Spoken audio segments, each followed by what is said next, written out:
Good afternoon, everybody, and welcome to another edition of Shots from the Bench. It's just sports talk, and all opinions are both fabulous and flawed. I'm Bob Wiltman. He's Bob Murphy. Russ Jones is on the camera. Greg Maranzuk is keeping sanity behind the scenes, and we're here at Margarita Republic in Spanish Springs in the Villages, where the food, fun, and fellowship are always first seed. Well, we're here every Monday at 2 p.m., so come on down and join in the sports talk. Also, have a special thanks to all of our sponsors. Our sponsors are Barry Cooperstein Realtor, Home Buying Simplified, Mark Duchesne Management, Invest with Discipline, Bug Screeners, bugs should be screened, not eaten, and Bob Murphy Distinctive Concrete Coatings. We make your concrete beautiful. And speaking of Bob Murphy, he's my counterpart. Bob, welcome back. Let's kick the thing off with a quick wrap-up of the NFL. What caught your eye yesterday? Anything exciting? Anything extraordinary or out of the ordinary that you want to talk about or you want to point to? Well, there was lots of great games. Thank you again, anyway, Bob, for that introduction. It was great. Arizona Cardinals losing their first game. I think anytime you're knocking that undefeateds down to at home. The Rams actually they have a pretty good team. I mean, I think when they look pretty good. Nick Foles at quarterback and Todd Gurley, he's a beast at running back. He had a game, didn't he? It's going to happen. I mean, it's very rare that teams go undefeated in the league, but Arizona's still a very good team. But that's one of the ones that jumps out at me. And then Atlanta's decimation of Houston. They're just an awesome team. They just keep bringing it to us every week. Devontae Freeman, just unbelievable. Three touchdowns.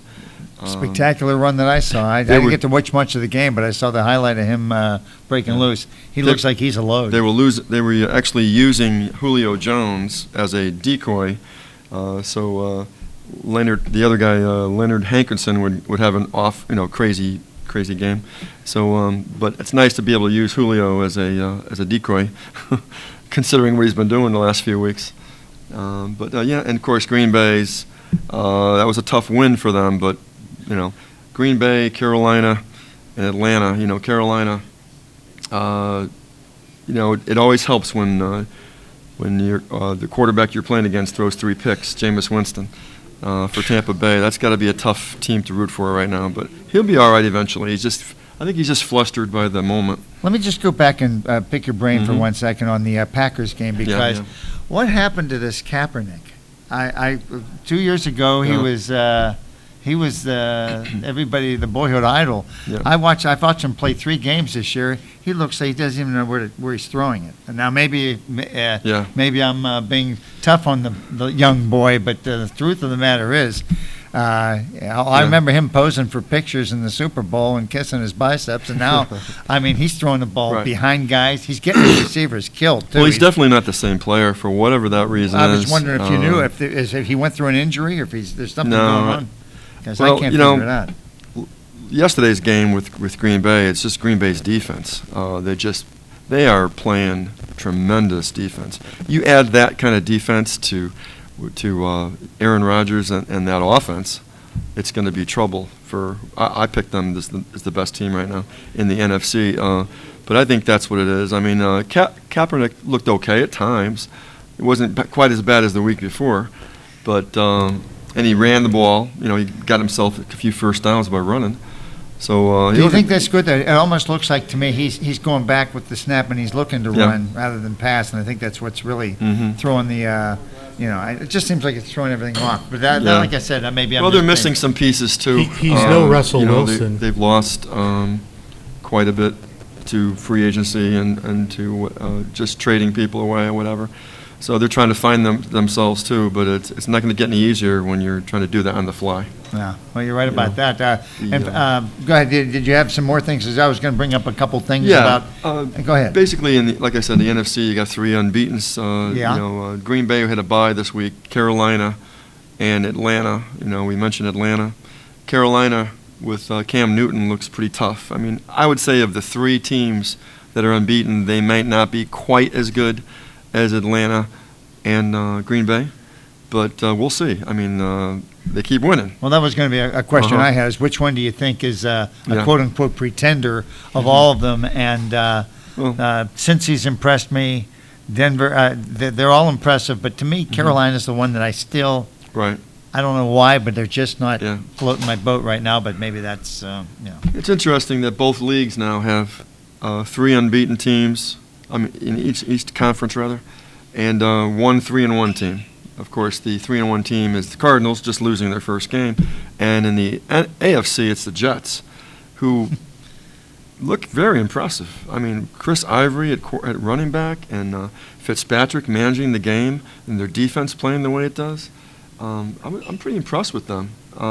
Brandon Marshall, what he brings to the table, with his time with the Bears. It looks like I really like the Jets this year. I mean, you got these top tier teams, and then you got your ones that are just beneath them. Looks like the Jets are one of the ones that are just beneath them. Then you got a slew of 2-2 teams that are, we'll see what happens with them. But same thing in the NFC. You got your 3 top teams, and then you got the Cardinals just off, and then you got a slew of 2-2 teams. The Giants could easily be, they're 2-2. They could easily be 4-0. I mean, considering that some of the mistakes they made in their first couple of games, but in the last couple of games they really looked good. And who knows? I mean, remember a few years ago they were 7-7, going in, and they won their last 2 games, won the wild card, won the all the way to the Super Bowl, and won the whole thing. So you never know. Well, I think you're right about that. But like I said, and what was interesting this past weekend, we had 3 overtime games and 4 games decided by 3 points or less. So that's got to be plenty of excitement for the fans and the bookies and all the people that made some bets on those games. That's right. But I'm just curious because one of the things that, and I'm just going to go off on a tangent for a second because I want to talk about what seems to be this whole idea of prevent defenses. I've watched about 5 games, and you stop a team for 3 quarters, and then all of a sudden you say, here, now we're going to let you complete passes. And next thing you know, now it's a 3-point game. And they're not teaching the defensive guy. What I notice, they're saying, okay, let them come down the field, but they're letting them go down the field and catch balls and go out of bounds. I mean, if I'm a player and I'm used to making guys during the game go to the sidelines, tell them in the overtime or tell them in the last 2 minutes the opposite now. Oh, absolutely. Make them catch the ball in the middle of the field because, now guys can go 40 yards in 15 seconds. That shouldn't happen. Yeah. It shouldn't Can't do happen. it any other time of the game, but you can do it then. That doesn't make sense. It drives me crazy to watch the games because I've seen a lot of teams do that. And also, while I'm on a rant here, and I'll keep going, but I see a lot of teams like the Colts, the Steelers even, they bring out some of these old quarterbacks, Hasselbeck, Vic, whatever, and even Dallas bringing out Whedon, not an old one, but still, and they don't let them play football. They let them play for a quarter, they get up a touchdown, and then they just crawl up into a ball and don't do anything for 2 quarters. And the next thing you know, the game's back to tied. Yeah, they're just telling them, hey, listen, keep within yourselves, just throw that short pass. We'll move the ball, manage the game, don't go for anything big, and but but the fact of the matter is, in doing that, they're not extending their lead, and the other team is in fact coming back. So that's just an observation I've had on that. That drives me crazy. If you're going to teach a defensive team to let the other team catch the ball, how about making sure they don't let the guys catch the ball and go out of bounds?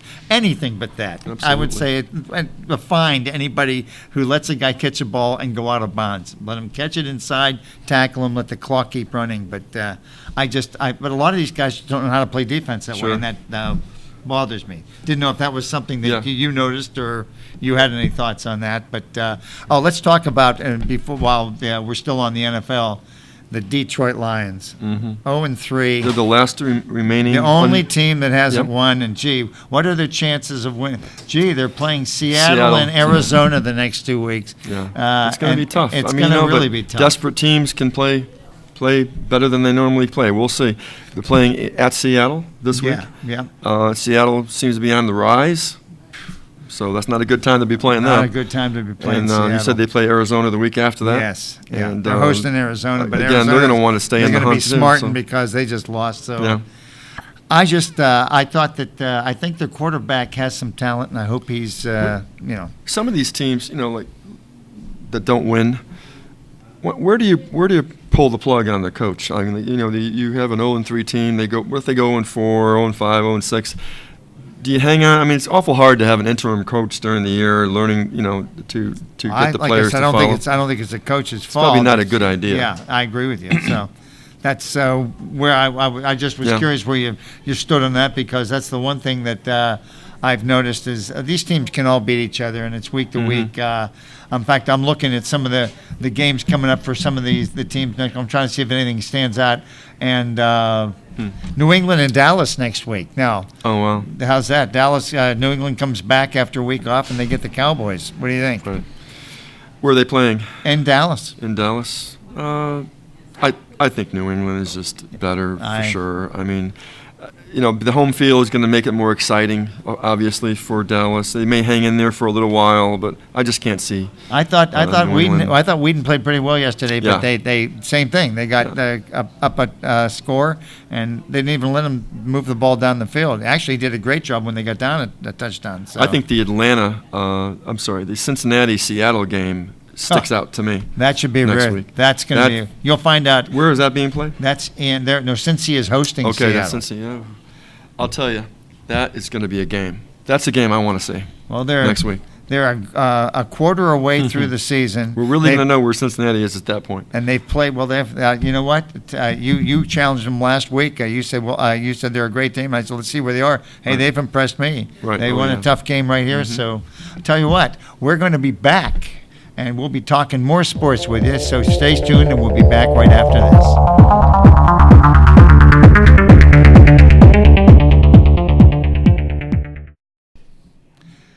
Welcome back to Shots from the Bench, and now we're going to do a little segue into baseball.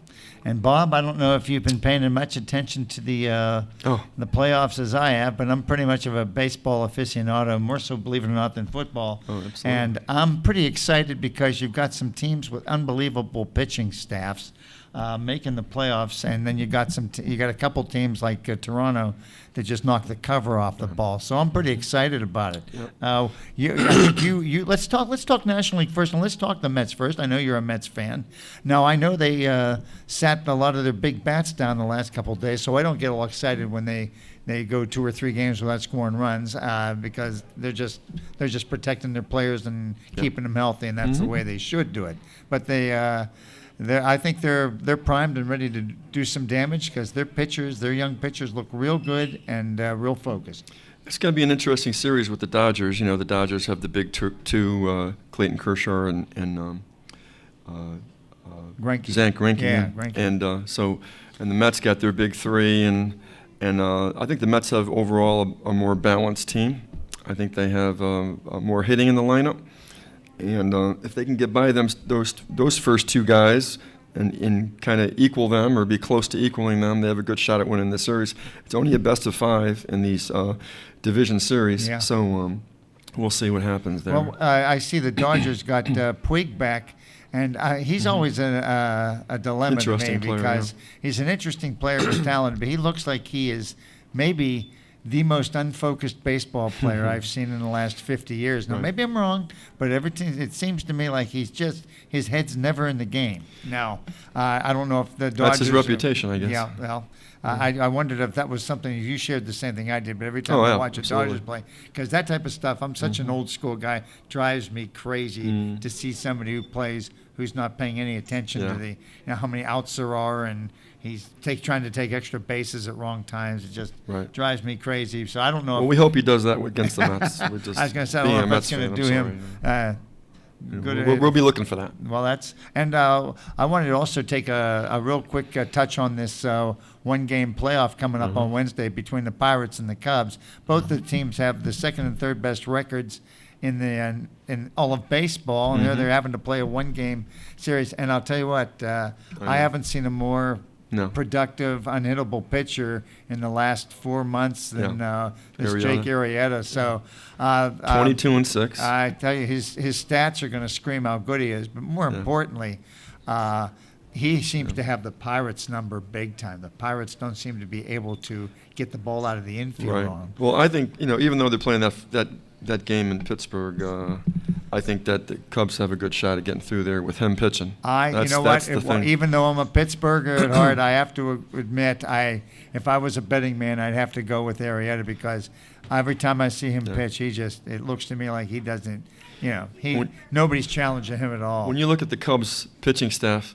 there's no one close to Arrieta on that staff. There's no one close. We just had one of the guys here at Margarita Republic working here said, "Did you know his ERAs the last 3 months is like .4?"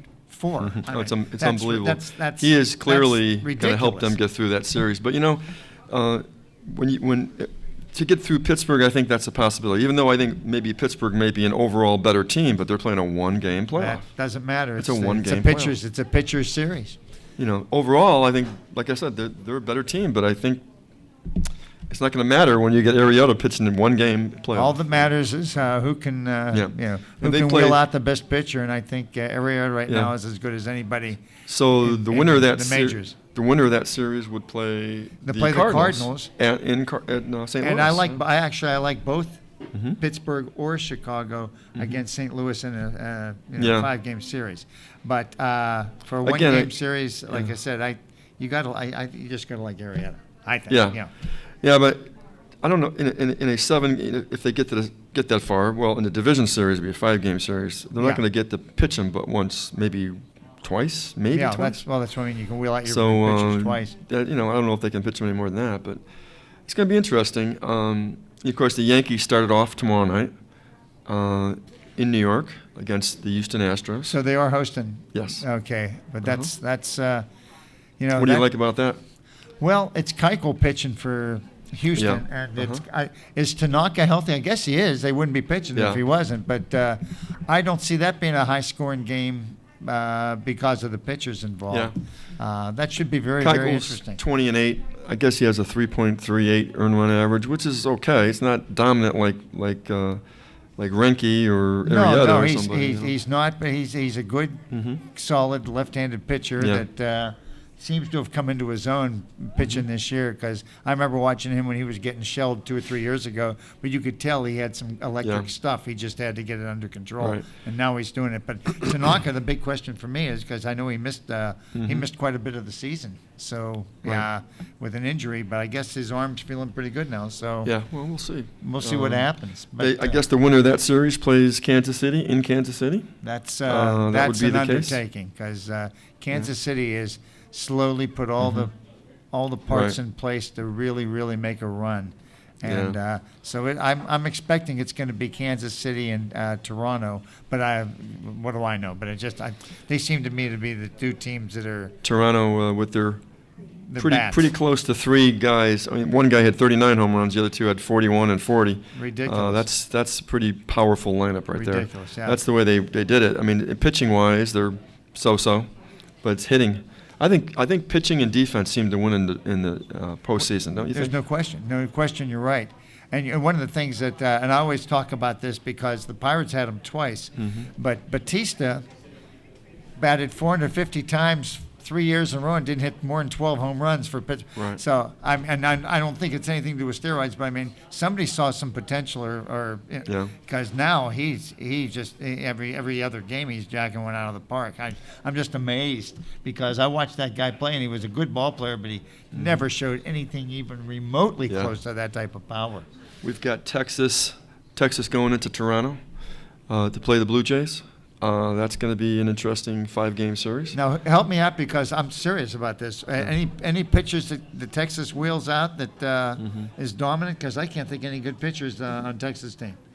Oh, the Texas. Oh well, there's Kobe Lewis. He's 17-9. Okay, well, that's and really, it's a drop off after that. That's why I remember one guy. I couldn't even think of his name. Yeah. I'm so embarrassed about that. Again, a lot of these teams don't have a lot of balance. They win with the combination of average and taking the extra base, hitting runs, stuff like that. A lot of statistics don't jump out like, say, the Dodgers' big 2 or the big 3 for Toronto with their hitting, or the Mets with their big 3. the well-balanced teams are the ones that are going to win, I believe. Well, I think you're exactly right about that. So that should, like I said, it's really going to be interesting. So I love baseball, and I just love the whole. I just love everything about the rules and everything else about the game. I'm just really excited because I actually enjoy the pace of the game. Speaking of the pace of the game, I think you had some interesting statistics for me that they had actually worked on, and I know they've reduced the time. Yep. Well, the Rob Manfred, the baseball commissioner, Major League Baseball commissioner, was talking the other day and said how he was pleased that they had reduced the number of games by 6 minutes per game. This is a tribute to not allowing batters to step out of the box and to stay in there longer. And good for them. I think every player does that. Then they can cut 6 minutes. But he was pleased to a point. He's not totally pleased. What he would like to do is limit the amount of substitutions for pitchers. In other words, you can only have a certain number of repitchers, which is I don't know how he's going to pull this off, but and then when you do bring a pitcher in, he can only pitch to two. He has to pitch to two batters. So you can't just bring a pitcher in for one guy. You can't. He has to come in for two batters, and supposedly this is ridiculous. Well, that seems rather strange to me. So, in other words, he's basically changing the rule concept of the What sport. do we got relievers for? Yeah, that's what I mean. That's part of the challenge, is saving relievers for the right time. And I don't think why would you say, I got a left-handed guy to come in and pitch to a lefty, but now you're going to have to make sure he pitches to a righty after that. I know, it doesn't make sense, but that's what he's thinking. Then you wouldn't bring him in to pitch to the left to begin with. I mean, you figure, why waste it? I got an idea. If they want to cut the amount of time off of a game, there's a couple more things you could do. Instead of having the numerous trips by the pitching coach to the mound and the manager to the mound, and then finally you make your call to the bullpen. Why don't they just call the manager, get on the phone in the bullpen, signal the pitcher he's done, call him, and then bring him in by golf cart instead of making him walk in. Let's go to a commercial until this guy comes in here. That's kind of silly. Well, that's kind of the way they used to do it, right? I mean, I remember guys getting brought up by golf cart all the time. Now it's not the situation. But I mean, they really can cut that out. They drag things out when it comes to that. Well, like I said, I do like trying to put a time limit on the pitcher too.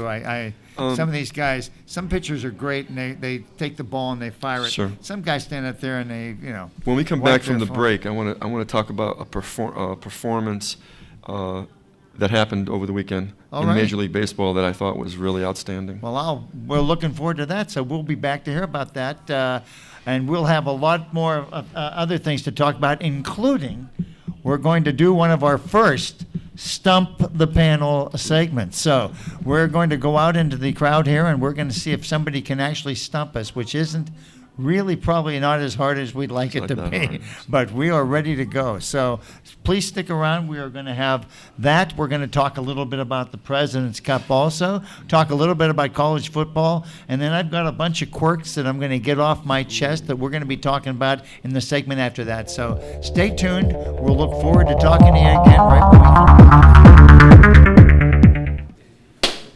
Welcome back to Shots from the Bench. And before we finish up with some more talking about the baseball situation with Matt Scherzer's no-hitter, I wanted to start with our Stump the Panel, we'll call it, segment. And we have a young lady here who thinks that she can actually come up with a question that Bob and I can't answer. Don't think it's possible, but what's her name? Dottie. Dottie, you are on. Tell me, what is your question to Stump the Panel today? Okay, I want to ask you is how many home runs did Yogi Bear have in his career?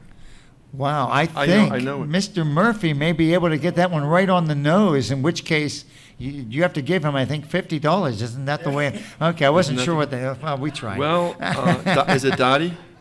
I think, just off the top of my head, that it was 358. Am I right or wrong? Correct, Dottie? You're right. Oh, I'm sorry. I didn't mean to. No, you weren't here. Dottie, we did a tribute last week to Yogi Berra, and I think we talked about some of his stats. So I would have been give her off another by question? one. You have another question for us? No, okay. I'm sorry. All right. Thank you. Well, then I think it's pointless to think you can stump the band, but thank you, Dottie, for participating. Thank you very much. There, makes us feel smart. I feel bad, actually. I feel bad. We sent Dottie back. Can we have your fries? Oh, I go. That's for another show. Okay, but I'll tell you what. Before we go into a couple other topics, let's talk about the big event that happened in baseball over this past weekend. And what was that, Bob? There was a performance that was for the ages, really. Saturday, the Nationals against the Mets. Matt Scherzer had a incredible no-hitter. It was 17 strikeouts. He only one batter reached base during the entire game for the Mets, and that was on an error. Yeah. So 17 strikeouts. It's the second no-hitter he's pitched this year. Only the sixth pitcher ever to do that, by the way. Now, did he have another one before this? So is this his third? I can't remember. No, this is the second this year. This year, but I mean, he didn't have one? I'm not sure. I'm not sure either. Yeah. I don't know why I brought that up. I just thought, I'll bet his stuff is so electric. Right. I thought he probably has had one.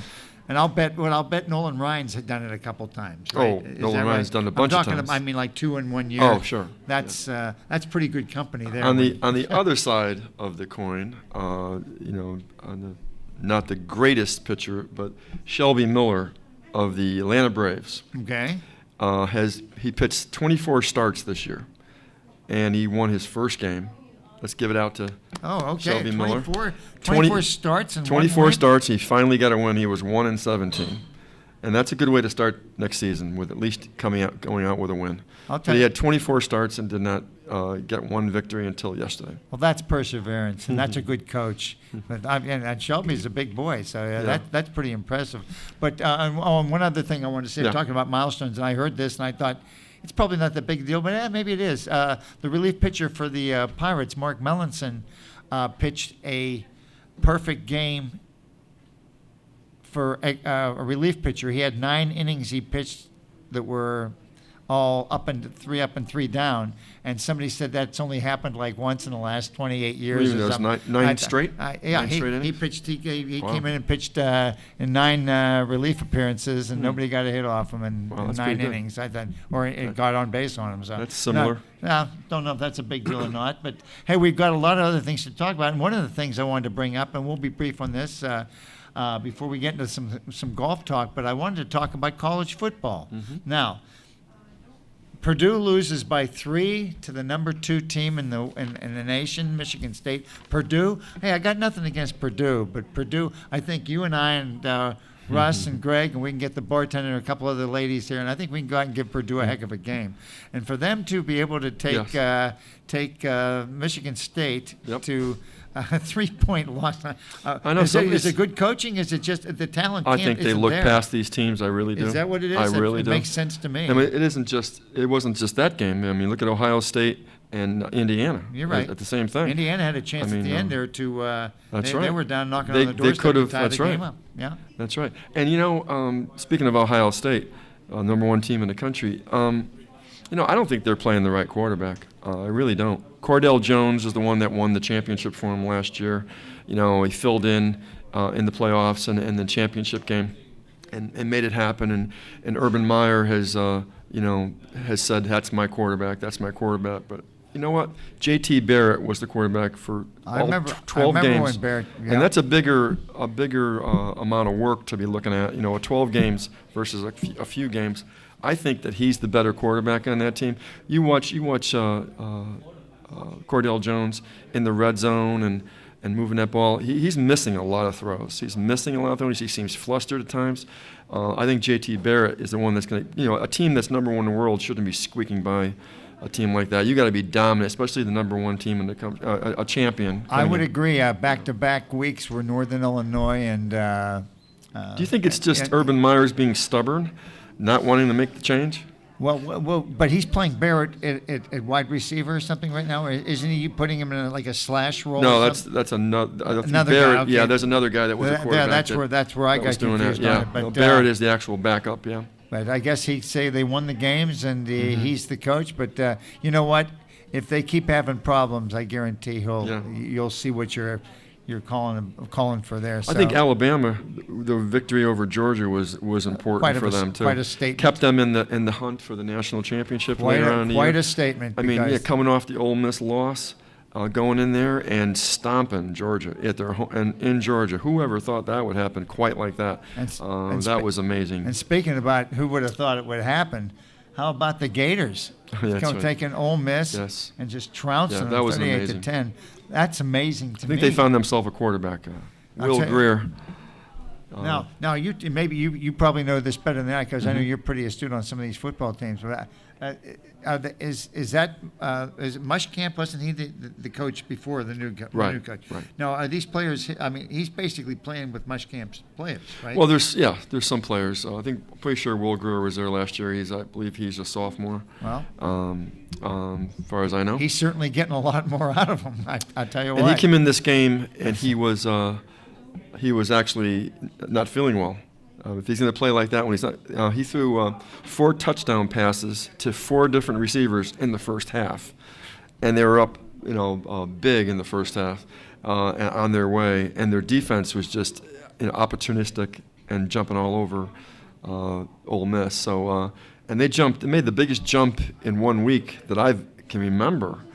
From 25 to 11. Is that where they are now? Yeah. Wow. And they're looking really good, just like that. So good for them. So go Gators. That's right. I'll become a Gator fan now that I'm here. But let me say, okay, I see somebody shaking their head no. Okay, we have a couple of fans that disagree. What's he got? What's this? Oh, my gosh, a Seminole. Well, okay, hey, they're doing pretty good, too. We have somebody kissing his biceps at the bar here. As Florida a Seminole State's 4-0, looked good against Wake Forest. So they're in the hunt. I don't like this bartender. He's an Arietta fan and a Seminole fan. We're going to find out something. Look at him. He's showing us all sorts of things. But I'll tell you what, if you don't mind, I wouldn't mind segueing to something I know that is something that you're very, very excited about, and it's the President's Cup. This is going to be a competition between the United States golfers and with the rest of the world golfers, international, right? Yeah. And it's going to basically play where they're going to play a bunch of different formats. You're going to play a best ball of 4, a 4-ball. There's going to be doing alternate shots. They're going to be doing all sorts of things. It'll be this Thursday in Korea, by the way. It's the first time it's ever been held in Asia. The U.S. has a 8-1-1 record out of the 10 times they've played. They play every 2 years. Okay. And so it's not the Ryder Cup, and not quite the same as the Ryder Cup, but it's still enough. You've got some fantastic golfers. I mean, absolutely. So if you like good head-to-head competition, you've got Jordan Spieth. Number one That's in bad. the world. That's pretty good for the U.S. and Jason Day, number 2 for the internationals. That's a pretty good I'd matchup. I'd say that there's some real good matchups there. Yeah. So it's going to be a fun week. But now, how long? And I'm not trying to trick you because I don't know. Do you know how long this goes on for? Is this a week? No, it's Thursday through Sunday. Oh, okay. So it's 4-day competition. Okay, that's fine. So it doesn't drone on forever. Right. All right. And like I said, it's in South Korea, so it's first time in Asia. And it's going to be interesting how they play that out on television. I don't know. We'll have to get up at 5 in the morning or something. But now, and correct me if I'm wrong, is that Danny Lee who's playing, I think, for the international team? Yeah. Is he Korean? I'm not sure. I don't know. I'm not trying to trick sure. You. I'm certainly not sure either. There's a lot of guys there that. But I just thought there might be I know Adam Scott plays for them too, and there's a lot of Koreans and different nationalities from around the world. Sure. I think I was just curious if the Koreans had like a hometown star on the team, and maybe Danny Lee's farthest thing from a Korean. I don't know that, but I just wondered if there was like 10 teams each. 10 players each, and then each captain picks 2 captain's picks to go with it. So there'll be 12 on each team that way. Fantastic. Well, so I was looking forward to seeing what's going on with that, and that's always fun to watch team competition. And we were talking, but if you want to see it live, it sounds like it's going to be something you got to be up in the middle of the night for. So hopefully they're going to have it on the. Plan that out, but U.S. Captain is Jay Haas. Yeah. An interesting point. And then the international team captain is Nick Price. Ooh. Actually, one of the picks for the alternates or the option, for the alternate was Jay Haas's son. He's a good player. Bill Haas. Billy Haas has won his share of tournaments. He's a pretty good Absolutely. player. So, that being the situation, then all I can do is watch it on highlights. But you know what? With the Golf Channel and there's so many different highlight channels that you get an opportunity to see exactly what's going on. So I'll tell you what, we're going to come back after the break, and what we're going to talk about is just some things that are quirks that really, really bother me that go on in sports, and I'm curious to see what Bob thinks about them, and maybe we can get some comments from some of the folks that are here. So stay with me, and we will be back to talk about the things that just get my goat right after this break. Thanks for coming back to the final segment of this edition of Shots from the Bench. We're going to go with one more Stump the Panel question, and we have a gentleman in the audience that has a question about baseball in the 60s. This should be right up our alley. What do you have, sir? I was at a Yankee game, the old Yankee Stadium, and I don't remember the team that were playing. They intentionally walked. The Yankees were up to pitch to the pitcher. Loaded the bases, the other team loaded the bases, the pitcher was up. He hit the ball so hard, it went beyond the center fielder, one thing about Yankee Stadium, it kept rolling and rolling to the monuments. He hit an inside the park grand slam home run, and he was the Yankee pitcher. He was the pitcher. They intentionally walked the person You want my guess as to who that is? in front of them. Here's my guess, and I'll give you a guess, but I'm going to guess it's Mel Stottlemyre. Correct. Hey, all right, I'm having, where's the tip jar? That's a name, unbelievable. I think I remember that game. That's why it came to. I said somebody pitched.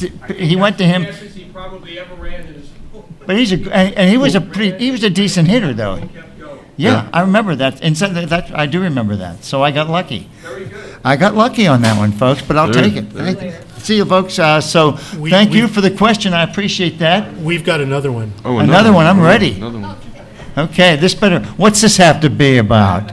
This is about football. Football. Okay, Okay, I'm going to segue right over to you, Bob. Get ready. Where did the Dallas Cowboys train between 1969 and 1983? Between 69 and 83, where did they train? 83, yes. Where'd they Train? I have a guess, but it's not right because I think it's where they train now. I was going to say Thousand Oaks, That's California. right. Thousand Oaks. Yeah. The reason I know that because I lived in Thousand Oaks, too. California. I used to draw Did the you live blood. there? Conejo Valley, 1977, Conejo I Valley grew days. up there, yeah, and I Oh, used to, how about I that? used to draw their blood. I don't. Great. She used to draw their blood. Vampire skills. We have all sorts of folks here with all types of skills, but she's a vampire in the group. I like that a lot. Does anybody else draw blood? Yeah, I was going to say, thanks for not drawing ours. But talk about getting lucky.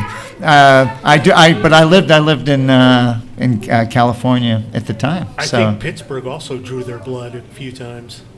what's that? Now I'll tell you what. Before we get into my quirk segment, and I'll be brief, but there's a couple things that Bob wanted to talk about that I think are really, really pertinent. And these are things that happened in the last couple days in baseball. I don't know One how in pertinent they baseball. are, but they're fun. Yeah, they're they're fun. things. Fun facts. Can we interrupt you for getting Fun another facts. question? Another Another question. question? Oh, no, somebody's we're on a roll here. Jake Arrieta. Oh, okay, I took it again. Oh, no. So he just set the record for lowest ERA after the All-Star break. Whose record did he beat? Boy, after the All-Star break, Gibson. Spud Chandler. Spud Chandler, that's back in the 1910s. Spud Chandler, has it been that long? 1945. Oh, my God. All right. Oh, see, that's Very what I good. mean. That's a free beverage for the bartender right there, and I Yeah, think well. that's great. And he can give it to whomever he chooses. Yeah. But no, Bob had some points. He talked about Oh, fun just- facts while we were talking during the break, Well- and I think there's something that you ought to talk about and bring up. So what do you got? Marlins outfielder Ichiro Suzuki. Yeah. Okay, he's been around for quite a while, many years in Seattle, played for the Yankees, now he's with the Marlins.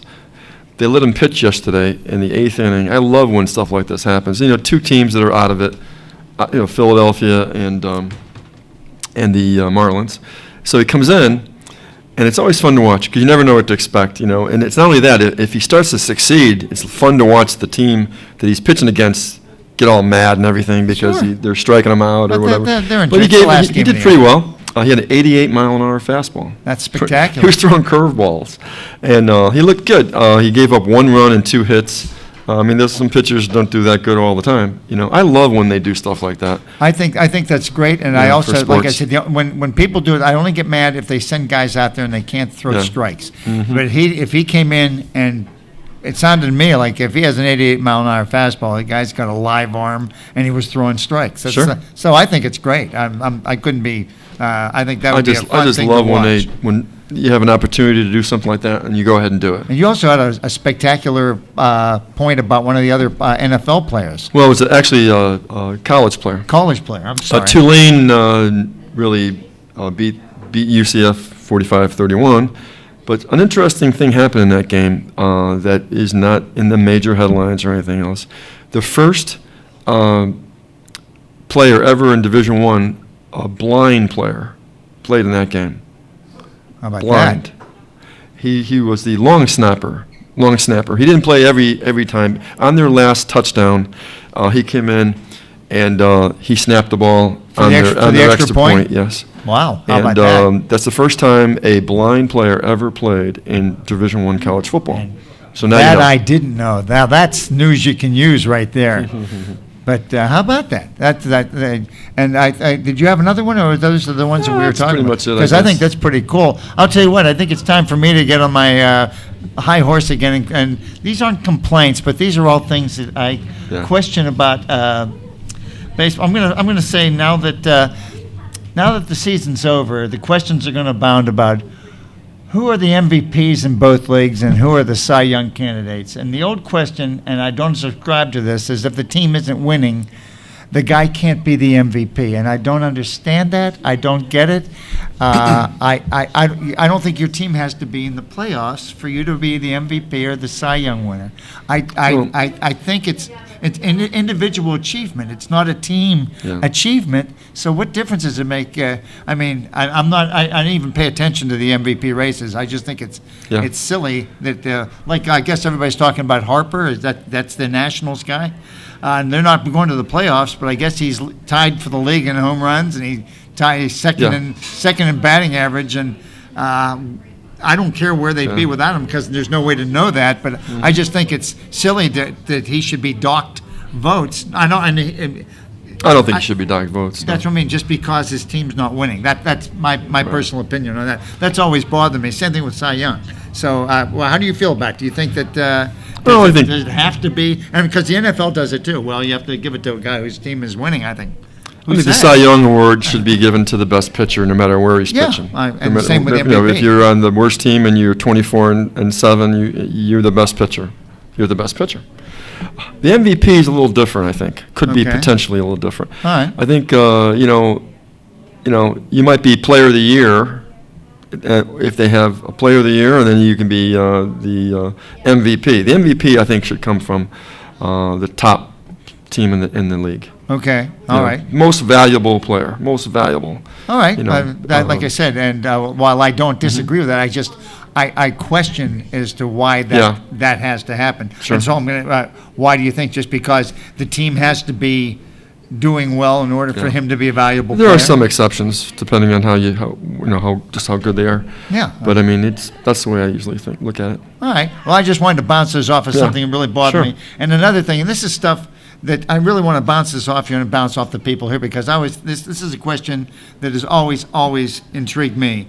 Has a bad pitch ever been hit? Has a good pitch ever been hit for a home run? Has a bad pitch ever struck anybody out? Or is it all outcomes based? To me, it shouldn't be.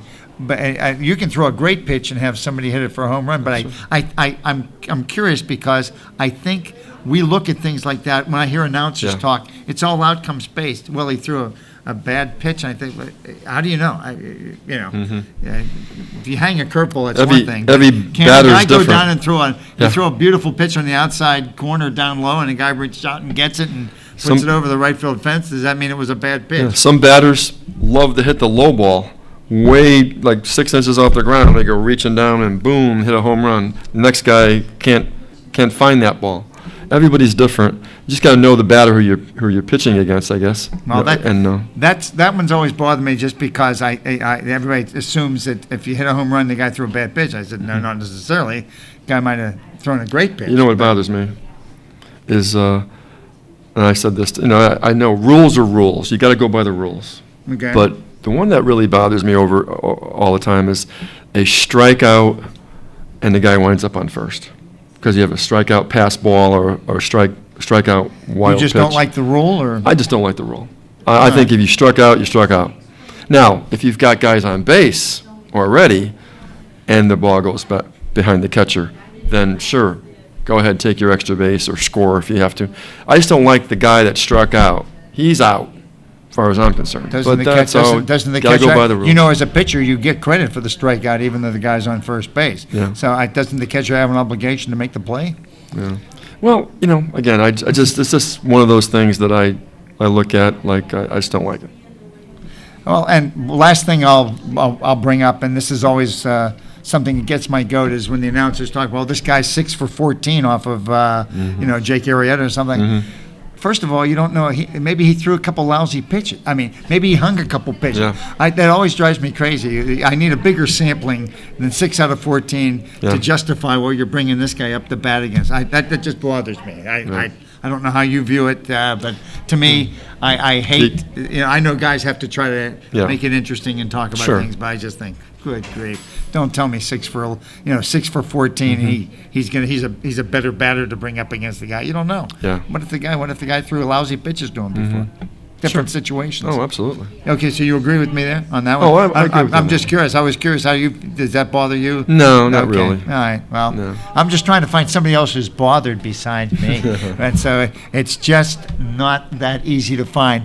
But folks, I want to thank you again for coming into our Margarita Republic situation here, where we're having a great time talking to the great sports. We've had some fabulous questions from fabulous guests, and we'll look forward to being here next week, and we hope to see you again for another edition of Shots from the Bench. So for Bob Murphy, I'm Bob Wiltman. For Russ Jones and Greg Miranczyk, thanks so much.